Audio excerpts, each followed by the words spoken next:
The West Bengal national university of juridical sciences বা NUJS চালু হলো ক্রিমিনোলজি অ্যান্ড ক্রিমিনাল জাস্টিস বিষয়ে 2 বছরের স্নাতকোত্তর কোর্স লঞ্চ অনুষ্ঠানে উপস্থিত ছিলেন কলকাতা হাইকোর্টের বিচারপতি তীর্থঙ্কর ঘোষ, বিচারপতি অনন্যা বন্দ্যোপাধ্যায়, বিচারপতি সুগত মজুমদার সহ বেশ কিছু বিশিষ্ট ব্যক্তি।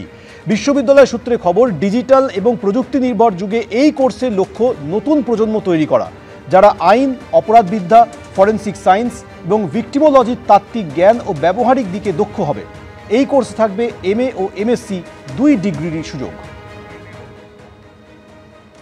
Their relationships, the time they enjoy, those are being circulated in a manner which may not be subsequently accepted when certain relationships are snapped.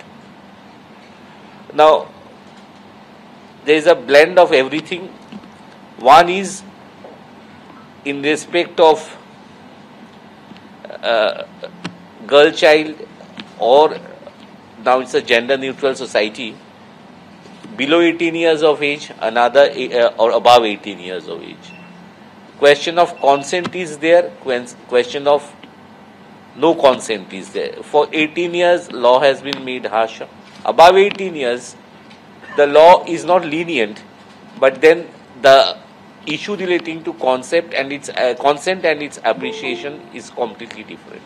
Social science থেকে এলে তারা MA ক্রিমিনোলজির কোর্সটাই কন্টিনিউ করবে, স্পেশালাইজেশনটা তারা সেইভাবেই পাবে।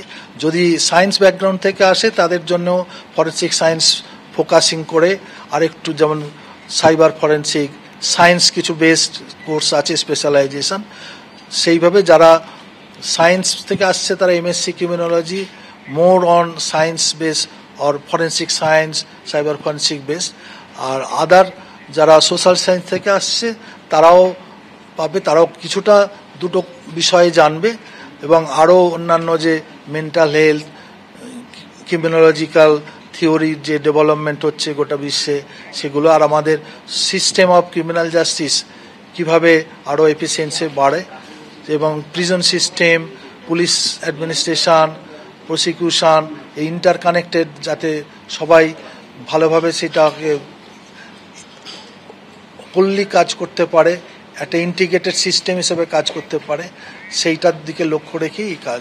এবং আমরা মনে হয় ইস্টার্ন ইন্ডিয়ায় এই কোর্সটা খুবই প্রয়োজন ছিল, আমরা সেটা ভেবেই করেছি। লাগাতার বৃষ্টির জেরে এবার রাজস্থানের সাওয়াই মাধোপুরে ধস। গত 24 ঘন্টায় বৃষ্টির জেরে রাস্তা বদলেছে নদীতে, ধসে গেছে জমি, কিছু জায়গায় 2 ফুট উচ্চতা পর্যন্ত জমেছে জল, বহু বাড়ি এবং সরকারি অফিসে জল ঢুকে গেছে।